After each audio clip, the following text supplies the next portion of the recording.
Fellow Falcoholics, what is up? Welcome to Dirty Birds and Brews podcast. I'm your host, Kevin Knight, joined by two wonderful guests for our belated preseason show here on preseason week 2. We're coming to you Friday night here from Falcons versus Titans. Hopefully, we'll be able to get this out to you guys right around the time that the game is wrapping up. But we're going to be bringing you our instant reactions. It's still the fourth quarter, so you technically will get a couple live takes in here. Falcons have brought it back, tied it up 20-20 here. We're starting to record it right around 12 minutes left in the fourth quarter. So we're bringing you all those takes. And of course, as you can see, we've got Allen Strk with us, at Allen Strk. Allen, appreciate your patience tonight. Have it be known that Allen and Adnan were 100% ready to go. Everything was all good at go time. You know, it was the technical difficulties that caused the issues. But appreciate you being here, Allen. How are you doing? I'm doing very well. Glad to be back in the swing of things. I think this is like the earliest NFL regular season has started. So, yeah, we got to be ready to go because September 7th is coming. Yeah, it's coming. It's coming. So it's good warm-up experience here for all of us with our broadcasting. Good warm-up for my laptop, too. It's running pretty hot at the moment. But we got Adnan Ikic with us as well. Adnan, welcome back. How are you doing tonight? I'm doing well. I was actually questionable coming into tonight because of something on the Falcons, because of something a flowery branch. So, players weren't the only players, or the players weren't the only ones dodging live bullets, as I mentioned on Twitter. I got stung by a bee, actually, and it's like, oh, man. And the thing is, like, my ankle is, like, swollen right now. Like, it's completely swollen. And I think it's like a really bad local reaction. So I'm on a Benadryl, and I'm like, I haven't fallen asleep, even though the Falcons did their best in that first half to aid that. Yeah, not a great first half, no doubt about that. We're gonna get to that. We're gonna get to our takeaways from a pretty gross first half from the Falcons. Third quarter was a little bit better. The fourth quarter, TBD. The Titans are knocking on the door. Now they're about the 2-yard line. This deep reserve defense, not really cutting it here deep. I mean, it's mostly the same guys, honestly. They've kind of just played this like mix of second and third string guys throughout the whole game. But a couple guys, notably, I think, have fallen behind based on tonight, and a couple guys have, I think, made their case for this roster. There's definitely been some impressive players, some up and down players. We're going to get to all those guys, bring you guys our instant takes as we get going here. I want to see if the Titans score on this play before I start the ad read. So Titans currently at, I think the 3-yard line, lining up for a 2nd and 1. So we'll see. Did the Falcons bring in a third? Yes, tackle for loss by Caleb Johnson, making his preseason debut tonight. So good for him. All right, real quick while we wait. Well, no, we're gonna wait. We're gonna let this drive play out. Okay, so you guys are gonna get a couple minutes of live coverage here as the game winds down. But Zach Harrison's still in. Wow. Yeah, they're giving their young guys a lot of run. It feels like they benched most of like the starters. Like Ikic has played like a handful of snaps maybe in the game, but that's about it. And pretty much everyone else has been taken off the field. Yeah. I mean, honestly, like the pass rush was so bad in the first half, where I think they were like, "All right, you guys are just gonna stay in there." Yeah. Still. There's nice play by Ronnie Harrison, bring down and force a 4th and 5 now, I think. So defense tightened up finally. Is this that bend but don't break defense, Adnan, that we were talking about last week? How about don't bend either? You're now going to be losing by field goal. But yeah. Can I ask Adnan a question? What was uglier, the Falcons' first half offensive performance or your current farmer tan? Oh, bro, it's probably the farmer's tan, bro. Like, look, man, the flowery branch has not been kind to me physically. Like, I have a bad farmer's tan, and like now the bottom half of my foot is swollen. So, I'm out there for the people. I'm out there doing it for the people, putting my body on the line to bring you guys the takes and the information. Yeah, Yes, sir. we appreciate that. That's hard work for Adnan out there, taking the PTO too. So shout out to Adnan for the PTO time. Just absolutely destroyed his PTO to go work his other job here, which we really appreciate. Thank you so much, Adnan, for your coverage. It was great to see all that. Had a fun show, of course, with Joe on Wednesday, recapping that very spicy Wednesday joint practice as well. All right, Falcons do hold the Titans to a field goal, so it's 23-20 now with I didn't see how many minutes were less. And I also am seeing that the Niners just released tight end Ross Dwelley. So shout out to former Falcons depth tight end Ross Dwelley, who apparently is not able to catch on in San Francisco. So hope he can find some success elsewhere.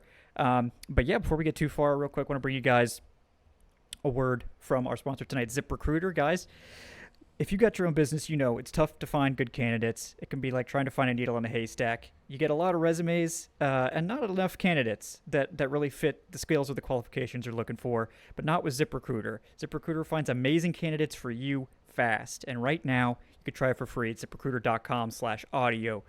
Look, ZipRecruiter's got special smart technology, identifies the top talent for your roles quickly. Right after you post your job, they've got powerful matching technology. It can show you the qualified candidates as soon as they become available, and it lets you connect with those top candidates as soon as possible. They've got pre-written invite to apply messages that you can reach out to your favorite candidates and encourage them to apply even sooner. So what are you waiting for, folks? Ditch the other hiring sites and let ZipRecruiter find what you're looking for, the needle in the haystack. 4 out of 5 employers who post on ZipRecruiter get a quality candidate within the first day. You could try it for free at this exclusive web address, ZipRecruiter.com/audio. That's ZipRecruiter.com/audio. ZipRecruiter, the smartest way to hire. All right, so let's get started with some preseason takes here as we tie a bow on this game. There'll be a little bit left. We'll bring you our live commentary as it finishes up. Falcons, of course, opened this game as 5.5-point underdogs They opened as 5.5-point underdogs. I believe they closed at 2.5-point underdogs, according to FanDuel, just a couple minutes ago when they finally stopped the live betting. Which, first of all, if you're doing live preseason betting, maybe stop doing that. Maybe don't, consider that. Consider your life choices. There's more to life. Yeah, consider that. But they did lock the odds finally, so you can't, you're locked in now. But Falcons obviously making it more of a game maybe than Vegas anticipated. Also, the Titans apparently can't kick the ball short of the end zone. That's like the third time they kicked it into the end zone. I don't know if they got the memo that the ball comes out to the 35 now when you do that. But first half pretty ugly. And Allen, I'll let you go first. I mean, what were the offense in particular just was so rough in the first half. It was tough. It was a tough watch.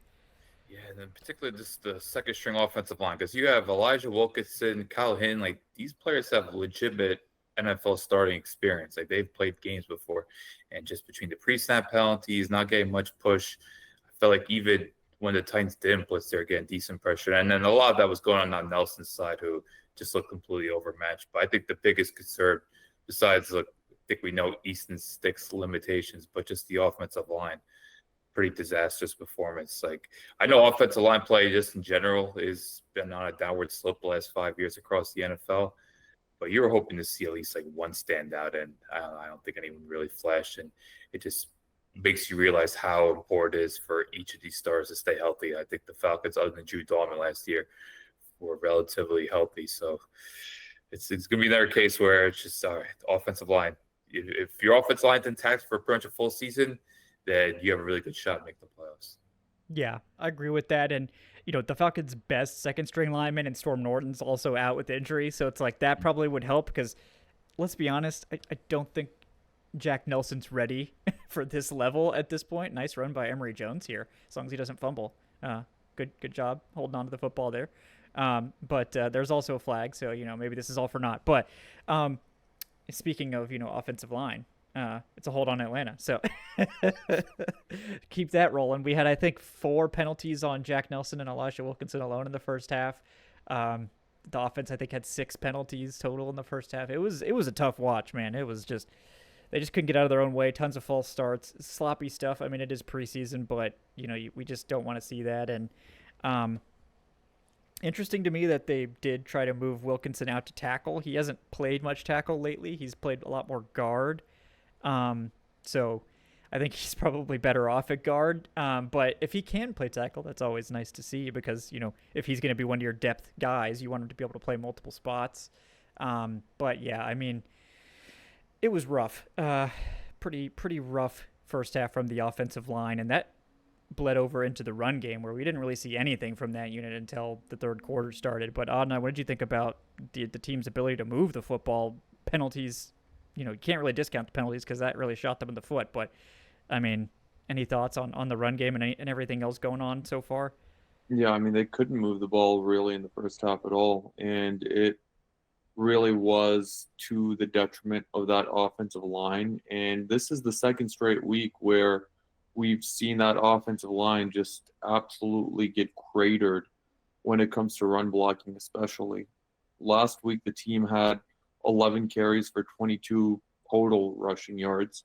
And outside of I think it was like an end around to I don't know if it was Dylan Drummond or someone else. Like the run game was having a really difficult time getting going, and that's because the running backs really had no space.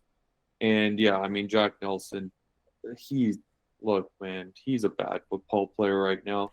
Like it this is like one of the maybe the worst preseason performance from an individual offensive lineman that I've seen since Sean Harlow a few years ago. Your namesake in And, the Discord, yeah. yeah, my namesake, yeah. And I mean, like it was like he was getting bull rushed, he was getting blown by, he was committing penalties. It was just, and this is the second straight really, really rough week. Like it's to the point where I'm like, don't even put him on the practice squad. Like it's been that bad, like these two preseason games. But yeah, overall, it's worrisome. It's worrisome for depth purposes. The tackles, I mean, obviously, Storm Norton is going to be your swing tackle. I think Hinton is okay as like a swing guard. I mean, I think you could definitely do better. And then there's no backup center like that's reliable at all. So you better hope that Ryan Newsel has a very fully healthy 17 games. But it's definitely something where you better hope that the offensive line does not suffer injuries over the course of the season. Yeah, yeah, and I think it's been unfortunate because I think ideally you would have Nelson sort of sticking more on the third string, getting to play maybe a little bit of an easier level of competition. But I agree with you; he's just not ready right now.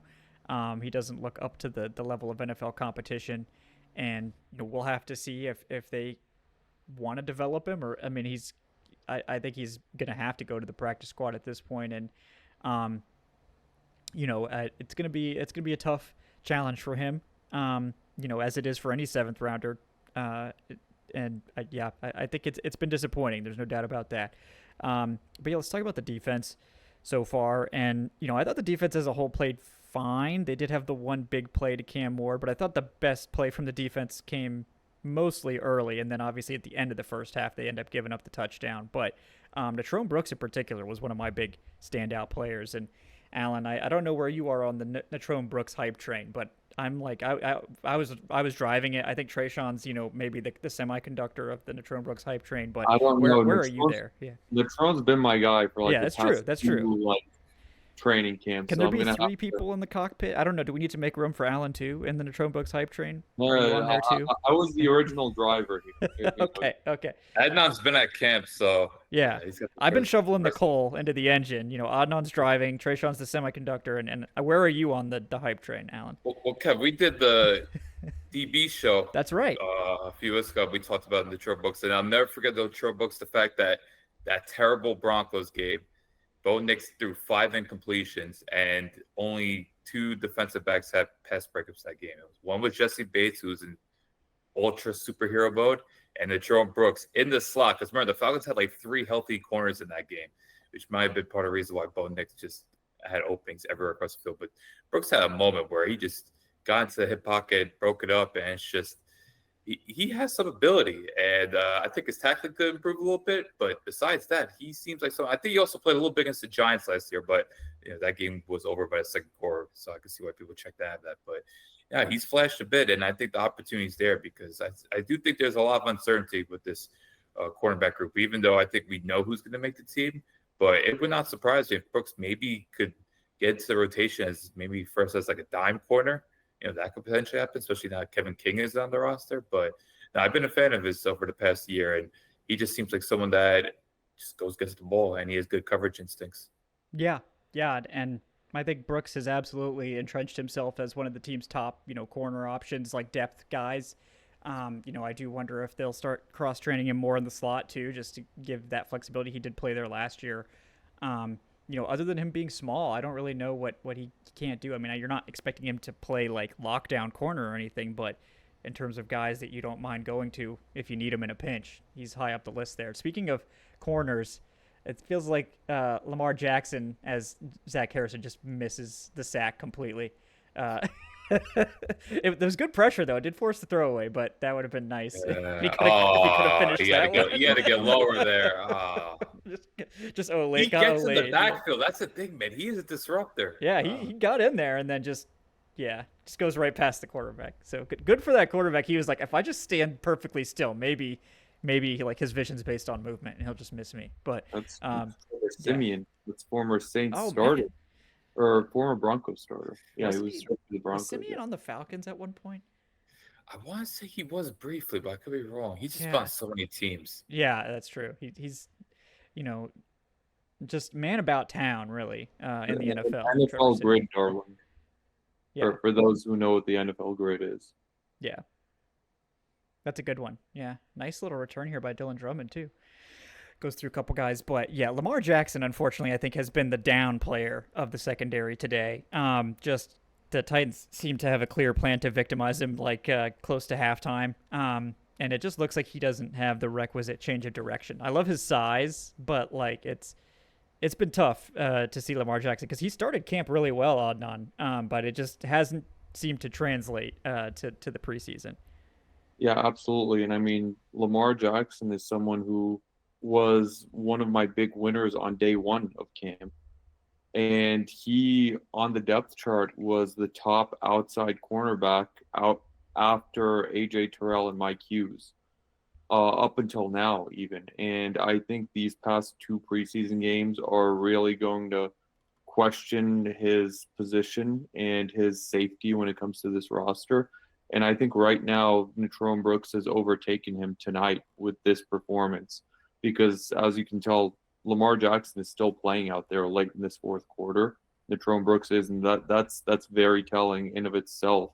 But yeah, Lamar Jackson gave up the huge 60-yard catch last week against I think it was Kyle Allen's first pass, like the first official pass. The first one was a flag. But yeah, Lamar got burned on that play, and tonight he's been getting cooked. So. Yeah, it's one of those where he was great early on before the pads came on. Well, we see it every year. And now that it's real game action, it sort of feels like he may not make this roster at all. Yeah, sort of like as Natrone Brooks has continued his ascension, he's kind of closed the door on Lamar Jackson making this roster. I do think like the team seems to really like Jackson, and he does certainly have that build of like a traditional Dan Quinn, like cover three corner. So I wonder if he will stick around on the squad as they try to continue to refine him. But he just seems athletically quite limited in terms of what you can really expect him to do out there. So, I think Brooks doesn't have that limitation. He's small, but that doesn't seem to cause any issues for him. You saw that wonderful pick six that Brooks put out tonight too. And speaking of that play, James Pierce with really impressive pressure there. Pierce has been getting a lot of run tonight. Allen, what do you think so far about how James Pierce has looked? Oh, yeah, it's interesting. They're utilizing him on both sides, which I think is important because I think talk about the versatility and just mixing up. I think past schemes with Falcons, I feel like with the young edge rushers, they put him too much on one side. I think you got to mix up and see where he's most comfortable. And it seems like right now it's the right side, just based on pass rush when he had nice hesitation, good bend around the edge. I do think he got a little bit targeted against the run. I think teams could enjoy running against him, even though I know he's probably going to be a situational pass rusher to start. But there's going to be times where he's going to have to hold his own on the edge. But so far, so good. There's clear power there. There's clear speed. Now just a matter of him getting comfortable and kind of just holding his own at the point of attack against the run. Yeah, as we see Jesse Matthews draw the deep DPI there to get the Falcons, I think, right about the 30-yard line. So that's nice. It was a nice throw from Emory Jones too, navigating pressure. But yeah, I agree. I think it's nice to see the Falcons getting James Pierce some snaps after last year, where the Falcons seemed kind of adamant to not give like anyone that might sniff the field in the regular season snaps, especially after DeMarco Hellams and Braylon Trice both got injured. But Yeah, I think it's been nice to see a little bit more of that. And obviously, Jalen Walker was not playing tonight, so we didn't get much look at him. But keeping the topic sort of on the defensive line, as Emory Jones nearly gets picked off. Trying to go to Quincy Skinner there, it looked like. Um, I think Brandon Dorlus would be, to me, maybe the most impressive like interior player tonight. He's been playing a lot, mixing in with various player like various groups. But yeah, Adnan, what do you think about Dorlus and the rest of this interior group? Because we definitely need guys to step up in that room. No doubt about that. Yeah, I think Dorlus was pretty impressive in that third quarter. He got at least one for sure tackle for loss. He stuffed some runs, and Brandon Dorlus overall is honestly, I think, one of my dark horses to be a day one starter. If they run that 3-4, and by starter I mean he'll be on the field for the first snap. He's been the starting.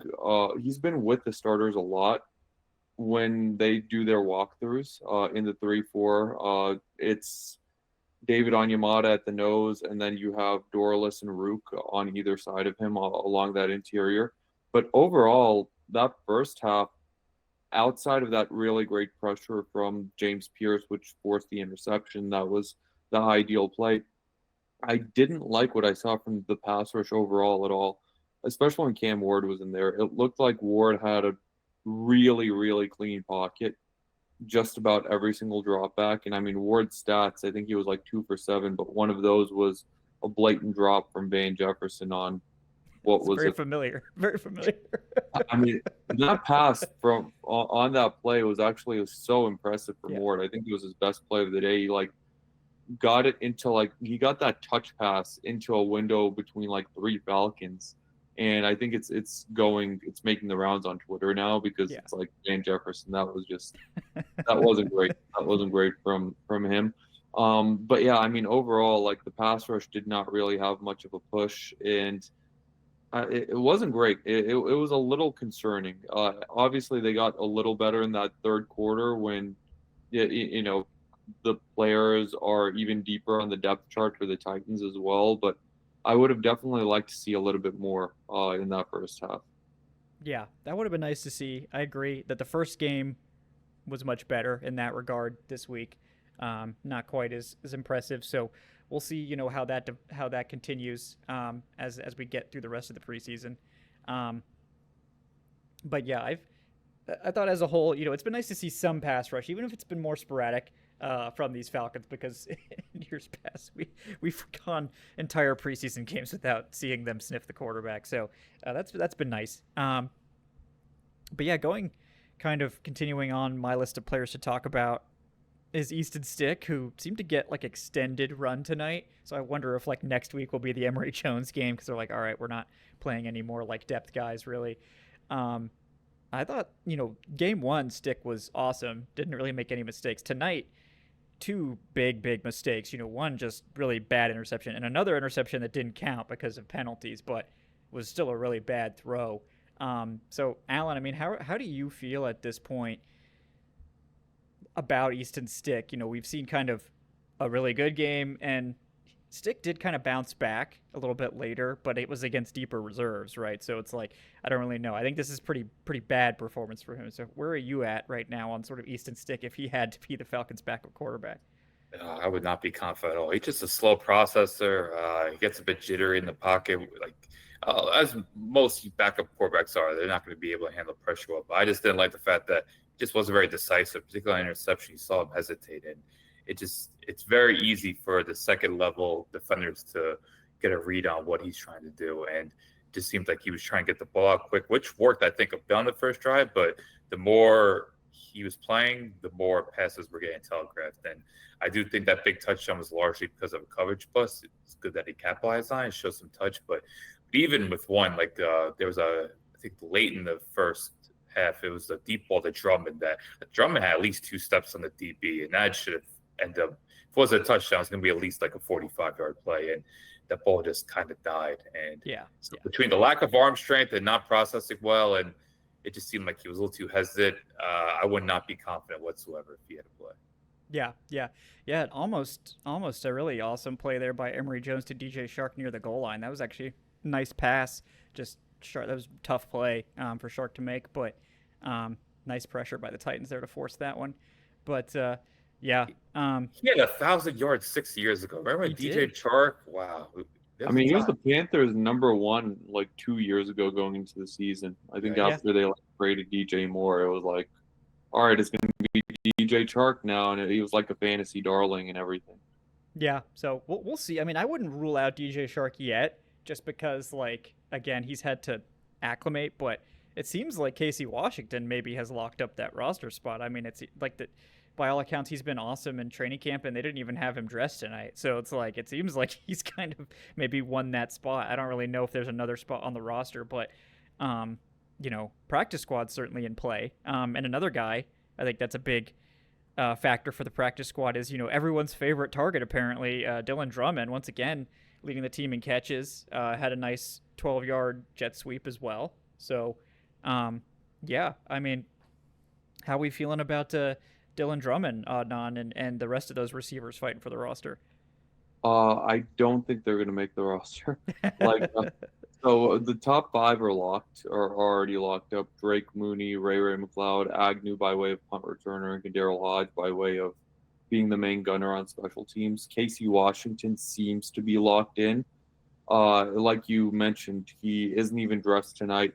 He ran exclusively with the ones in joint practices, and during walkthroughs, he was the guy opposite of Drake London. And that's a big deal for the Falcons because, with Zach Robinson coming from that McVay tree, the top 3 wide receivers never really leave the field. Right now, if Darnell Mooney doesn't play week 1, it's most likely going to be Casey Washington playing the majority of those snaps opposite of Drake London. I feel like they have that much confidence in him, and it's clear that Michael Penix is growing in his confidence in Casey Washington. You talked about it in the post-game press conference. Even last year, Casey Washington consistently kept hitting Penix up to, get as many reps as possible, which is, it's a big plus for him. But then, so if the team carries 6 wide receivers, that's it. Those are the 6. Nobody right now is beating out Casey Washington. I feel like the guy who has the best chance at maybe convincing them to possibly carry a 7th is Chris Blair. Chris Blair had a really strong drive last week against the Lions right before the half.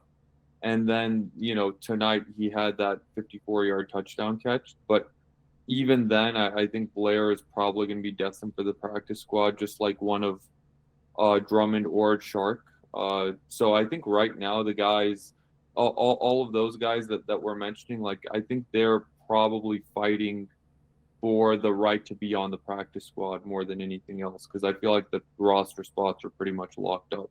Yeah, yes. Emory Jones with a tough run here gets sandwiched between 2 defenders. I think he gets the first down, though. Guess we'll see if they give it to him. I do want to mention when it comes to week 1 starter, I know Casey Washington was getting reps with the breakthrough press, but I do think Daryl Hodge will get some opportunities if Mooney wouldn't be healthy by week 1. Because he'll definitely get some chances. Yeah. They'll I think him and Penix have a pretty good rapport too. Yeah. And we started hearing about the Casey Washington connection last year. In preseason, we saw that deep bomb, and they seem to have a strong connection. So I think we'd all be pretty happy to see Casey Washington emerge as one of their legitimate weapons, because, if they don't have to spend another high pick to get a wide receiver 3, after Ray McLeod exits, that would be really nice. That would certainly free up some resources that they probably need to spend elsewhere. So Jones comes off the field slowly, so it probably means we're getting Easton Stick back here. I wouldn't mind getting some Felipe Franks quarterback snaps if the Falcons. They don't give it to the Falcons, so so they do not convert to 4th and 2. So clearly the Falcons aren't interested in winning this preseason game. I mean, it was I feel like in a real game they probably kicked the field goal there from the 20. But could you imagine a quarterback wearing number 84? Never forget that 4th quarter Felipe Franks a few years ago when we just ran the triple option every single time. Yeah. That does not work as well in the NFL as it does in college. No. Oh, Arthur Smith. Yeah, oh, I love it. Love it. It's good stuff there. That's a deep cut. I appreciate that preseason reference on tonight's show. So, no Yeah, fourth down conversion there. He was close, but they don't when give it we to him. weren't So, doing play-by-play. yeah, yeah. But no, we're not. This isn't play by play. It's also Yeah, not live. So, yeah, none of this is play-by-play. yeah. No, it's totally just commentary. Just watch. We're just watching the game and chatting. That's all. That's all that's going on here. We got to mention the special teams moment. Yeah, absolutely. Go for it. D3's in the house. Mm-hmm. And I will, unfortunately, I got to educate myself. I do not want to butcher his name, so Adnan, can you do the honors? Who are we talking about? Tegan Vitoriano. Yeah. Oh, Tegan. Tegan? Is it Tegan? not Tegan? With a Tegan. Vitoriano? I've heard people say Tegan, but I assumed it was Tegan. So I Both. don't know. I've heard both, but yeah, Vitoriano. Yeah, the tight end 3. Sorry, I thought you were talking about Bradley Pinion for a second, and that like He's also been great great. punt to start, and I was like, there's been so many good special teams moments that I just like right now it's a special teams like fans dream like tonight. Yeah. I think NFL Network just vetoed the rest of the Falcons game. Yeah, They just turned it off. They just turned it off. They were like, screw it. Yeah. Yeah, No, but they're like, Vitoriano all right. had that. Yeah, he just ripped the ball away from like the punt return. I didn't see who it was. I mean, he just like took it away from him. Yeah. never Yeah. So covered it in the process, too. Like, it could have been more cleaner. yeah, Yeah, that was an impressive. with Arthur Blank commentating in the studio too. That'll endear you to the owner as well. Yeah. I wonder how many times did they run 13 personnel last year? I'm going to say maybe 3 times. Like, Not when very was the last much. time? Yeah. Would Zach Robinson ever do 3 tight ends? Like, because I know we talked about the 11 personnel, but I don't know. I remember, like, I think with the Vikings game last year, we start seeing more 12 and 22, and just based on the personnel usage, I know we'll get back to preseason, but like just forecasting the regular season, I just hopefully now with Penix being the established starter, there could be more variety when it comes to personnel usage. That I know 11 personnel is big, but hopefully it's not 90%. Maybe it'll be like more 75-80%. Yeah. I wouldn't mind getting some more packages out there. I mean, Arthur Smith kind of went too far with it, but like, yeah, I mean, I think we could use a little bit more. So I would totally be okay with that. But yeah, I mean, no, go ahead. I Adnan. will say that like Vitoriano making a play on special teams like that will do more for his stock than anything he could have done on offense, because like that's what they're looking for right now at that part of the roster of how good are you or how much can you contribute on special teams, because that's when Vitoriano is really going to play. He's not really going to be out on the field that much. No, that like definitely sort of just solidifies his status, I think, as the tight end 3. I don't really think there's much of a competition, honestly. So I think that one's locked up. And I also want to shout out Josh Thompson, who had like several great tackles, including one where he just like hit the guy so hard he just fell over, which was nice. If you can't wrap up, at least knock him over, and that's what he did. So shout out to Josh Thompson. And you mentioned Bradley Pinion. Koo was perfect, obviously. So special teams coming correct tonight. It's nice to see. I also want to shout out Nathan Carter, of course, who I think the running back 3 battle Carlos Washington's missed a lot of time now. And Nathan Carter clearly looks like he's got the juice, right? That huge touchdown run. He's like on a down-to-down basis just been the best runner among all these guys as well. So, I mean, to me, it's like I think he's almost got it at this point. Like he's close to locking up that job. Dude, you said it, Antoine Smith. Yeah, That was that's a what hell of a reminds me of. comparison. Yeah. Yeah.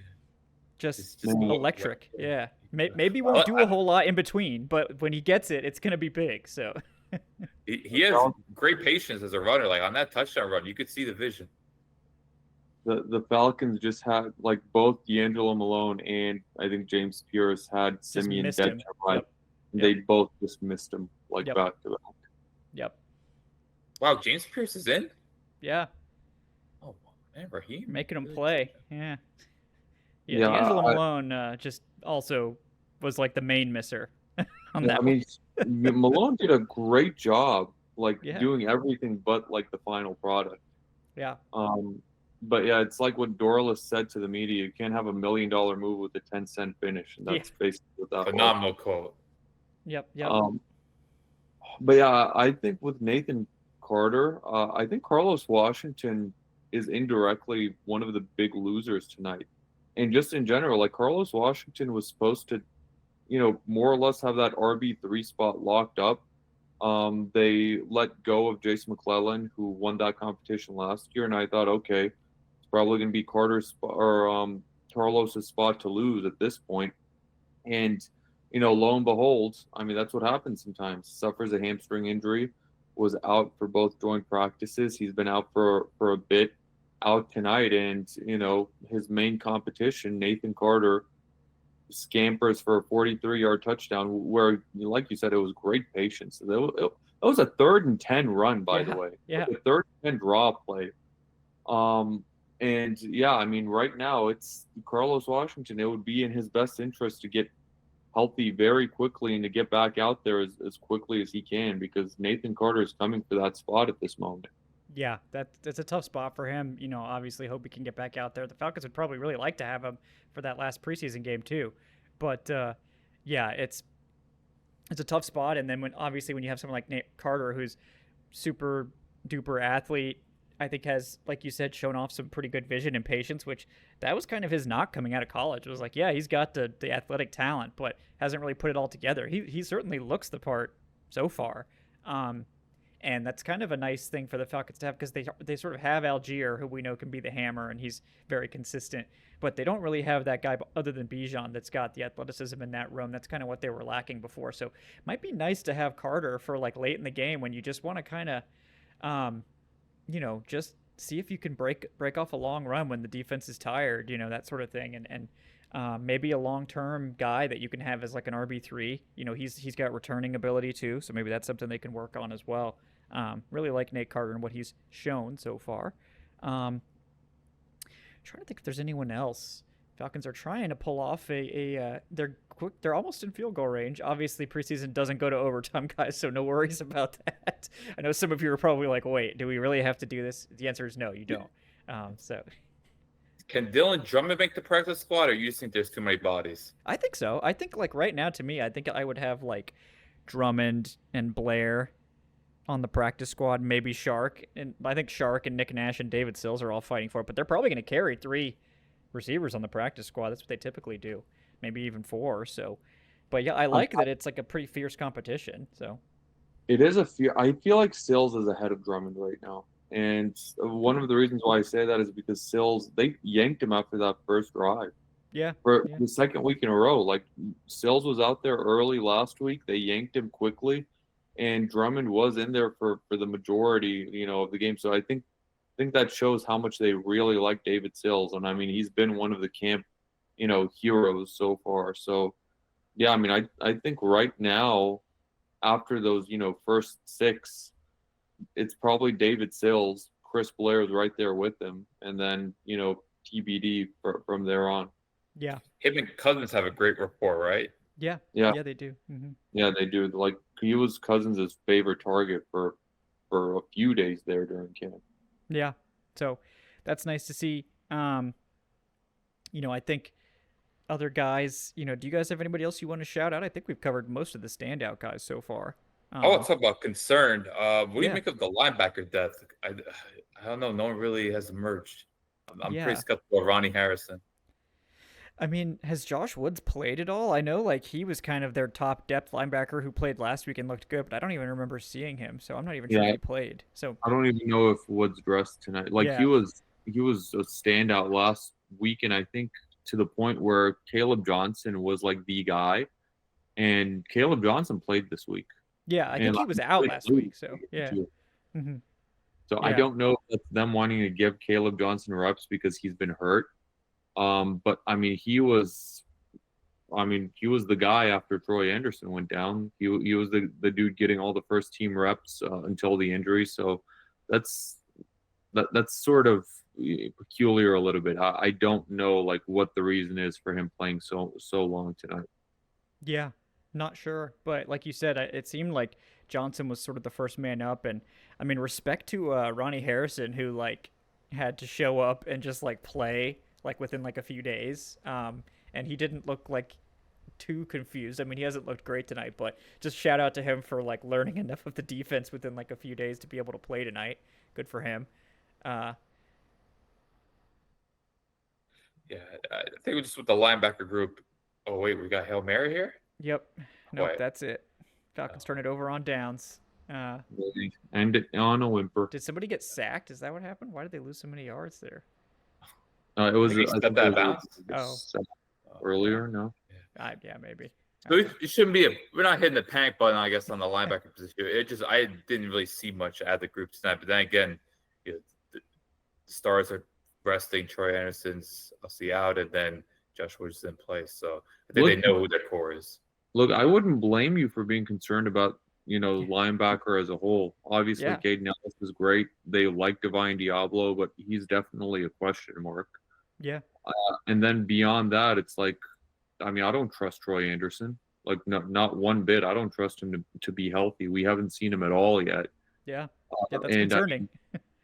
I mean, Troy's missed 27 games over the last 2 years, and now he may miss the start of the season. We've gotten no update on his timetable. We've gotten nothing but they're pleased with how he's progressing, whatever the hell that means. Yeah. And then beyond that, JD Bertrand has really shown nothing.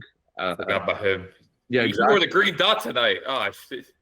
Yeah, I mean, JD Bertrand hasn't really done anything since being drafted last year, and then Johnson, Woods, neither of those guys are really guys whom I envision playing mini snaps on a playoff team. Yeah, I agree there. So it's a little bit concerning. I guess we'll continue to monitor, what's going on.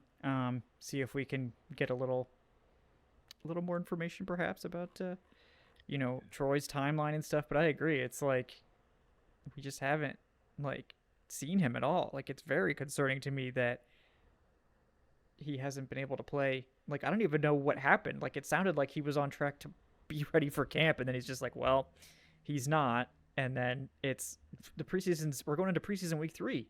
Like, I mean, and we still haven't seen him. Yeah. So, that's not good. There's no way to get around that.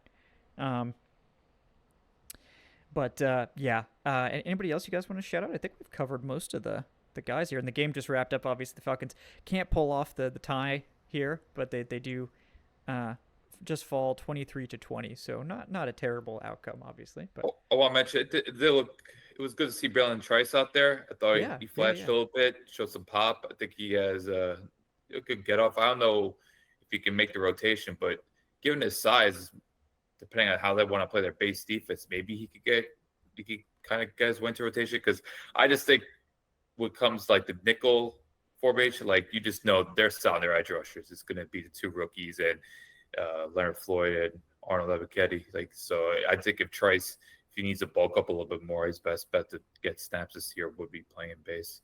Yeah, no, I think you're absolutely right about that. So that would be good to see him. I thought too, like, he was definitely one of the standouts tonight. He was involved a ton against the run, so that could definitely be a pathway for him to get some snaps in this situation. So, and it was kind of his debut in a way, right? Yeah.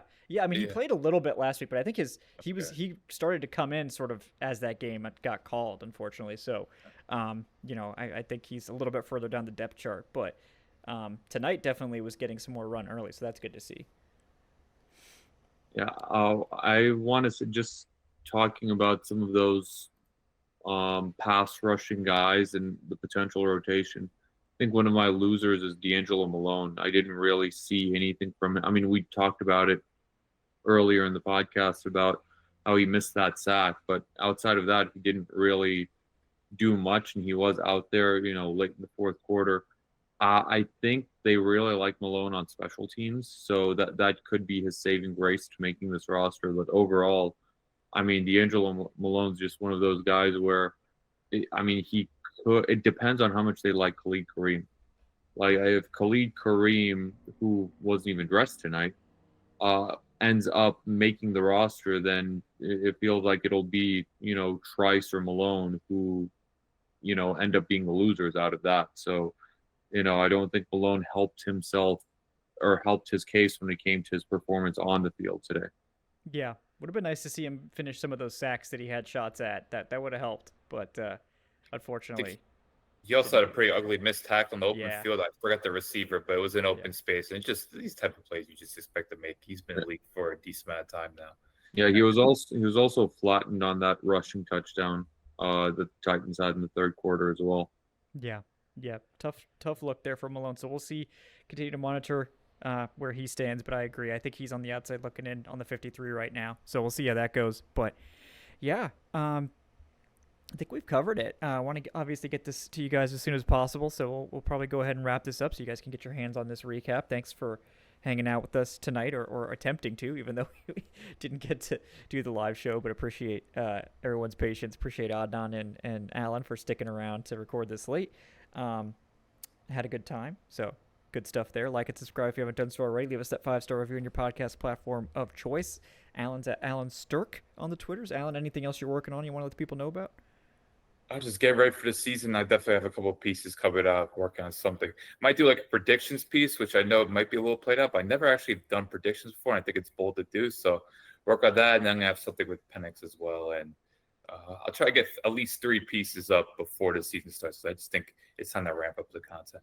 Yeah, no, I mean that predictions is good. Like right now, I think what is it? Like I think according to FanDuel, the Falcons are like 1.5 point underdogs at home in Week 1, and it's like I don't know. That feels a little disrespectful to me. Like I think a lot of people like. I mean, they swept the Bucks last year, so but it. Especially with Tristan Wirfs out, and Yeah, who knows, maybe Winfield too. White. Yeah. Yeah, like they're pretty banged up. Now Yeah. Godwin's going to be out. Yeah. So I mean, I don't know. Wow, I don't really yeah. get it, but that line hasn't moved since all these injuries have come out. So If you're listeners, folks, jump on it. jump on it now while you got the chance. You could get plus money on the Falcons in Week 1. But yeah, no, predictions are fun, very bold. So shout out to you for putting yourself out there. Risking some bad takes. It's boring if you don't risk a few bad takes here and there. Exactly. Yeah.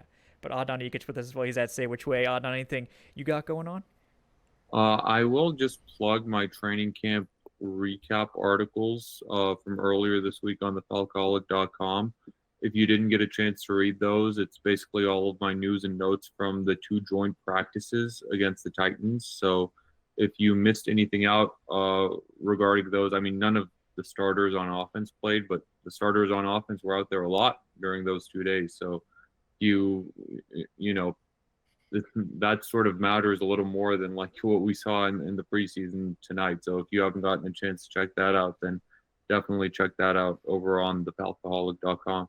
Yeah, definitely check that out. Very detailed notes, everything you need to know about those joint practices, including a pretty spicy series of brawls, I believe was Adnan and Joe's take on that on our Wednesday show. So Michael Penix involved. A video of it too. Like man. one of the fans off the hill, like because they tell the fans. I mean, Kevin, you know firsthand. They tell everyone, oh, you can't like take videos, but it happens, and what are they going to do? Track that person down and tell them to take down the video now? But yeah, he definitely posted a video from the hill of the brawl, and it was pretty like intense. It was like, I mean, Penix was in someone's face. I think he gave him a shove. Someone came in and just like rammed him, and then from there all hell just broke loose. Yeah. So, I'm excited about that practice. I like the fight from our guys. And yeah, go check it out, guys, if you want to see Adnan's notes and takes on that practice. But yeah, thanks so much for joining us. Like I said, subscribe, leave us that 5-star review. If you want to get in on the Falcaholic Fantasy Leagues, you still got a little bit of time. I think we're going to be closing those next week, getting those drafts going. You can sign up on patreon.com/FalcaholicLive or the YouTube channel memberships. Make sure you fill out the form. Even if you played last year, fill out the form so we know that you want to play. Those are a lot of fun. Looking forward to everybody joining us there. We'll be back early next week with Tuesday Takes with Trayshawn. Then, of course, we'll have more Falcaholic Live for you on Wednesday as we get ready for the 3rd and final preseason game. I can't even remember who it's against right now. Do you guys remember who it was against? Who are we playing? The Cowboys? Yeah, I think you're right. It is the Cowboys. I was like, it's some random team because it's almost always the Jaguars, I feel like. But this year we don't actually play the Jaguars. Maybe the Dolphins. Dolphins Yeah. are not kind of fun. Yeah. They'll be over in Jerry World, Yeah. playing in Dallas in that one. That's right. I'm sure it'll be a very quiet trip. No headlines will be made. Yeah, maybe we can like smuggle Micah Parsons back to Atlanta while we're there. We can just, hey, you want to get on this bus, Micah? You sure you could? You could just come back to Atlanta. I'm sure as of right now he would, because it's like, look, man, Jerry Jones is just he's just making an ass of himself every time he like steps in front of a microphone. Yeah, he's not helped. he's not helped that contract negotiation. I believe he called him Michael Parsley in one, early interview. So, I don't know. Can Kind of you problematic. imagine how Yeah. frustrating it is for like the general manager who's like trying to do his job and like negotiate with Parsons' agent, where it's like every other day Jerry Jones just steps in front of a microphone and like just talks. Well, it's And I like- believe this the agent also represents George Pickens, who Yeah. is on the team as well. yeah. You got to make a Problematic. decision on him in a couple of months. Yeah, that's a little bit concerning. And I think what Stephen Jones is like the general manager, right? And it's like Stephen Jones is like in his 70s, and it's like Jerry's like, are you gonna ever let him run the team? Like Stephen's gonna be retired by the time Jerry steps down. It's like the King of England, like is it King Charles? It's like he didn't become the king until he was like 74. Yeah, and it's like, but rough, And they rough draft spot. really well. Like that's the thing. Everyone makes fun of the Cowboys, but they're probably one of the best teams in drafting.